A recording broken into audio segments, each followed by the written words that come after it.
ছুটিকে ফাঁসাতে গিয়ে নিজেই ধরা পড়ল ঝুমকি। ঝুমকিকে উচিত শিক্ষা দিল ঠাম্মি। হ্যাপি এভার 70 দেখা যাবে আজকের পর্বে। বিস্তারিত জানতে ভিডিওতে একটি লাইক দিয়ে চ্যানেলটি সাবস্ক্রাইব করে সম্পূর্ণ ভিডিওটি দেখতে থাকুন। গল্পের শুরুতেই আমরা দেখতে পাবো, ঝুমকি তোর এই কানের দুলটা তো নেই, তোর কানটা কেমন যেন ফাঁকা ফাঁকা লাগছে, তাই আমার কাছে তোর জন্য একটা উপহার আছে। এই যে দেখ, চিংড়ি মাছের খোসা দিয়ে বানানো কানের দুল, আই তোকে পরিয়ে দিই। তখন ঝুমকি ভয় পেতে থাকে, বলছে না না, এটা আমার কাছে একদম আনবি না। তুই জানিস না কাঁচা মাছের গন্ধ শুকলে আমার গা গুলিয়ে উঠে, আমার বমি পায়, আমার কাছে আনবি না।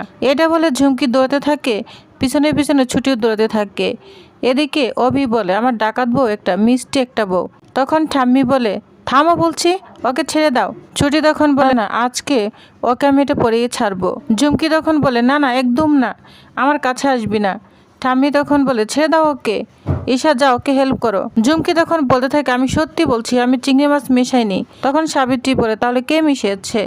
আমার তো মেশানোর কোনো প্রশ্নই নেই, কারণ ছুটি আমাকে প্রথমে মানা করে দিয়েছে। আর আশ্রয় বাড়িতে যখন থাকতে তুই এরকম ঘটনা অনেক ঘটিয়েছিস। যা শুনে ঝুমকি বলে, না ঠাম্মি ওরা মিথ্যা কথা বলছে, আমি এরকম করতেই পারি না, ওরা আমাকে পছন্দ করে না। আসলে ওদের থেকে আমি একটু অন্যরকম তো। অভি, আমি তো তোমাকে ভালোবাসি। যা শুনে অভি বলে, তোমার এই কথা শুনলেই না আমার মাথা গরম হয়ে যায়, এখানে কেন এসেছ? ঝুমকি তখন বলে, আমি এখানে এসেছি তোমাকে দেখতে, তোমার এই অবস্থা দেখে না আমি খুব ভয় পেয়ে গিয়েছিলাম। তখন ঠাম্মি ঝুমকিকে জিজ্ঞাসা করে, পরিমা তুমি সত্যি এমন কাজ করনি তো? তখন ঝুমকি একটু ভয় পেয়ে যায়। ঝুমকি বলে, ঠাম্মি আমি তো প্রমাণ দিয়েছি, আমার ছোটবেলার জন্মদাগ আছে, আমি তোমারই পড়ি, আমি এমনটা কখনোই করতে পারি না। আমি অভিকে কি কষ্ট দিতে পারি? অভি তখন বলে, চুপ করুন আপনি, আপনাদের শুধু একটাই কাজ, ছুটিকে কেস খাওয়ানো। তখন ঝুমকি অভিনয় করতে থাকে, বলছে আমার মাথাটা ঘুরছে, কাঁচা মাছের গন্ধে আমার গা গুলাচ্ছে, আমি বোধহয় মরে যাবো ঠাম্মি। তখন এসা ঝুমকিকে ধরে বলে, ট্রমা হয়ে গেছে, ওকে আমি ডক্টরের কাছে নিয়ে যাই। অভি তখন বলে, চিংড়ি মাছের গন্ধ শুনে এই অবস্থা, খেয়ে ফেললে কি হতো? তখন ঈশা বলে, অভি ও তো করেনি। তখন এসা ঝুমকিকে নিয়ে ডক্টরের দিকে যেতে থাকে আর টাটা দিতে থাকে অভি, আর বলে, দেখলেন তো আপনি কার জন্য অ্যাম্বুলেন্সের ব্যবস্থা করেছিলেন, আর কে অ্যাম্বুলেন্স করে যাচ্ছে। তখন আস্তে আস্তে ঝুমকি মনে মনে বলে, এত বড় শ্বাস ছুটি, আমার প্রাণ পণ্ড করে দিলি, তোকে আমি এমন মজা দেখাবো, দাঁড়া। এটা বলে ঝুমকি রাগান্বিত হয়ে যেতে থাকে। অভি তখন ঠাম্মিকে বলে, ঠাম্মি এবার তো বিশ্বাস করো এই মেয়েটা কখনোই আমার পরি হতে পারে না। যাই হোক তুমি যা বাবার ভাবতে পারো, আমার আর কিচ্ছু বলার নেই, কিন্তু অন্তত ছুটিকে দোষারোপ করো না। ঠাম্মি তখন বলে, পরিমা যে খাবারে চিংড়ি বাটা মিশিয়েছে তার কোনো সরাসরি প্রমাণ আছে? কেউ তো দেখিনি, শুধু শুধু মেয়েটাকে অসুস্থ করে দেওয়া হলো। আমি পরিমাকে বিশ্বাস করি, এই মেয়েটাকে একদম বিশ্বাস করি না। যা শুনে ছুটি বলে, ঠাম্মি আমি আপনার একদিন এই অবিশ্বাসকেই বিশ্বাসে পরিণত করব। এই বলে সবাই চলে যায়। তখন ঠাম্মি সহ সবাই এখান থেকে চলে যায়। অন্যদিকে দেখা যায় সাবিত্রীকে থ্যাংক ইউ জানায় অভি, বলছে আপনার এই আত্মীয়তা আমি কখনোই ভুলবো না, আর বাচ্চাদের সাবধানে রাখবেন, আমি সময় পেলে ওদের সঙ্গে দেখা করতে আসবো। তখন সাবিত্রী বলে, তোমরাও সাবধানে থেকো আর আমার ছুটির খেয়াল রেখো। ছুটি তখন বলে, ঠাম্মি আবার আমাকে ভুল বুঝেছে। অভি বলে, দেখুন ছুটি, আমার বাবা ঠাম্মি কেউ খারাপ নয়, আসলে পরিণামটার সঙ্গে এরা এত বেশি আবেগে জড়িয়ে আছে যে ওরা কিছুতেই মানতে পারে না। কিন্তু আমি জানি পরি আর ফিরবে না, সে সত্যটা আমি মেনে নিয়েছি, কিন্তু ওদের পক্ষে মানা অসম্ভব। বারবার এই ভুল মেয়েটাকে পরি হিসাবে মেনে নিচ্ছে, একদিন হয়তো বুঝতে পারবে। যাই হোক, এদিকে সাবিত্রী ফোন আসে, কারণ সাবিত্রী স্বর্ণবন্ধক দিয়েছে, সেখান থেকে 3000 টাকা নিয়েছে, বারবার টাকাতে দিচ্ছে টাকার জন্য। বলছে, দাদা আমি আপনাকে 3000 টাকা দিয়ে দিব, আমি তো দুলটা বন্ধক দিয়েছি, আমাকে অন্তত 10টা দিন সময় দিন, আমি টাকা ফেরত দিয়ে দিব। এগুলো আড়াল থেকে যা শুনে অভি শুনে অবাক হয়ে যায়। এরপর অভি এবং ছুটি সাবিত্রীর কাছে এসে বলে, সাবিত্রী দি তুমি যে পাঞ্জাবিটা দিলে সেটা নেওয়াই হয়নি, ওইটা নিতে এসেছি। তখন বলে, দেখেছো আমি ভুলেই গিয়েছি, তবে হ্যাঁ ঝুমকিকে একটা উচিত শিক্ষা দিয়েছিস, ঠিক হয়েছে, ওর শিক্ষা হয়ে দরকার। ছুটি বলে, আমি ইচ্ছা করে চিংড়ি মাছের খোসা দিয়ে কানে দুল বানিয়ে দিয়েছি, ও জীবনেও ভুলবে না, কিন্তু ঠাম্মি কথাটা বুঝতে পেরেছে আমি জানি না। সাবিত্রী তখন বলে, ও তো সবার মাথা খেয়ে রেখেছে, একদিন সবাই বুঝতে পারবে, আর ওকে না আমি একদিন ইচ্ছা মতোই পেটাবো। অভি তখন বলে, আচ্ছা ঠিক আছে আপনারা কথা বলুন, আমি একটু আসছি। সাবিত্রী তখন বলে, কোথায় যাচ্ছ? অভি তখন বলে, এই তো আসছি। ছুটি তখন বলে, তাড়াতাড়ি আসুন, বাড়ি যেতে হবে। সাবিত্রী বলে, এই কারণে না সেটাকে আমার বিশ্বাস হয় না, তুই একদম ওকে বিশ্বাস করবি না। এদিকে ঠাম্মি চিন্তা করতে থাকে পরীর কথা, আর অভি বলছে মেয়ের মধ্যে পরীর কোনো লেশ নেই। তখন বলে, বিপাশা আমি কোনো ভুল করছি না তো? আমি এতদিন ভাব অভি ভুল, আমি ঠিক, কিন্তু আমার মনে কেমন যেন একটা অশান্তি হচ্ছে।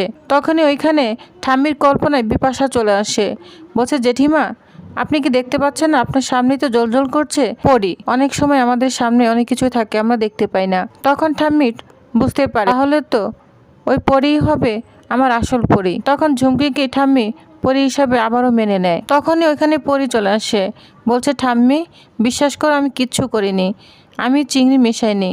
আচ্ছা আমি একটা সিদ্ধান্ত নিয়েছি, আজ থেকে আমি চিংড়ি মাছ ত্যাগ করলাম। ঠাম্মি বলে সে কি, চিংড়ি মাছ খেতে খুব ভালোবাসো, কেন ত্যাগ করবে? আমি বুঝতে পেরেছি তোমার কোনো দোষ নেই, আমি তোমাকে অবিশ্বাস করিনি। ঝুমকি তখন বলে তুমি বিশ্বাস না করলে কি হয়েছে, অবি তো আমাকে বিশ্বাস করেছে। তখন ঈশা বলে জানো তো ঠাম্মি ওদের এই কাছাকাছি না হওয়াটা একদম ঠিক নয়, যদি একটা বাচ্চা কাচ্চা হয়ে যায় তাহলে তার আলাদা করে যাবে না। যা শুনে ঠাম্মি বলে আমি কিছুতেই এটা হতে দিব না, ওদের কাছাকাছি কখনোই আসতে দিব না, ওদের দূরে রাখার জন্য যা যা করতে হয় আমি সব করব। ঝুমকি তখন বলে আমার কাছে একটা আইডিয়া আছে, ঠাম্মি শুনবে? তখন ঝুমকির প্ল্যান বলতে থাকে ঠাম্মিকে। এরপর আমরা দেখতে পাবো সাবিত্রীর জন্য অভি একটা গিফট নিয়ে আসে, বলে হাত পাতুন একটা গিফট রয়েছে। তখন সাবিত্রী বলে আমি কারো কাছে হাত পাতি না। অভি তখন বলে হাতটা দিন তো। তখন সাবিত্রীর হাতে একটা বক্স দেয়, সেটা হচ্ছে স্বর্ণের দুল, যেটা দেখে অবাক হয়ে যায় সাবিত্রী আর ছুটি অবাক হয়ে যায়, এত টাকা দামের গিফট নিয়ে এসেছেন কেন?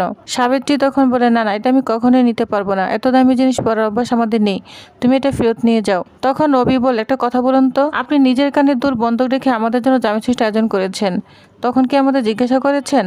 আমি একজন উকিল, আমার চোখ কান সবসময় খোলা থাকে। যা শুনে ছুটি পুরোই চমকে যায়, বলছে সাবিত্রী দি আমি তো মাকে কখনো পাইনি, ছোট থেকে তোমাকে পেয়েছি, মা বুঝি এমনই হয় তাই না? ছুটি তখন অবিকে বলে মানছি আমাদের বিয়েটা মিথ্যে, কিন্তু আপনি আর যা করলেন আমি চিরকাল আপনার কাছে কৃতজ্ঞ থাকবো। সাবিত্রী বলে এই উপহার আমি নিতে পারবো না। আপনি কেন বুঝতে পারছেন না, কেউ ভালোবেসে উপহার দিলে ওইটা ফেরত নিতে নেই। সাবিত্রী তখন বলে ছুটির ওপর কোনো অত্যাচার কিন্তু আমি আর মেনে নিব না। অভি তখন বলে শুনুন আপনার জন্য আরেকটা উপহার রয়েছে, মধু। এই মধু আপনি সকালে বিকালে প্রতিদিন খাবেন, তাহলে আপনার মুখে মিষ্টি কথা বের হবে। এই নিয়ে অভি মজা করতে থাকে। তখন অভি এবং ছুটি ওইখান থেকে চলে যায়। এরপর বাড়িতে আসলে সবাই তাদেরকে জিজ্ঞাসা করে জামাই ষষ্ঠী কেমন কেটেছে। অভি তো প্রশংসা পঞ্চমুখ, বলছে এর কোনো তুলনাই হয় না।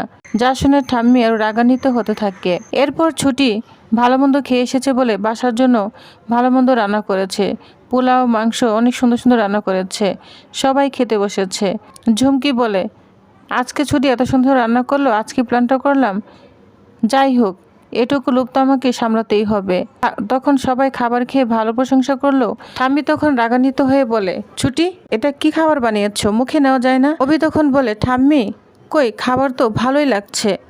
তখন ঠাম্মি বলে একদম কথা বলবে না, ওই মেয়েটার প্রেমে তুমি এতই মুগ্ধ হয়ে গিয়েছো যে ওর খারাপ খাবারও তোমার চোখে পড়ে না। শোনো ছুটি আজকে তোমার জন্য আমি উপোস থাকলাম। ছুটি বলে না ঠাম্মি এরকম করবেন না, আমার খাবার ভালো না হলে মা আপনাকে কিছু একটা বানিয়ে দিবে, তবু আপনি উপোস থাকবেন না।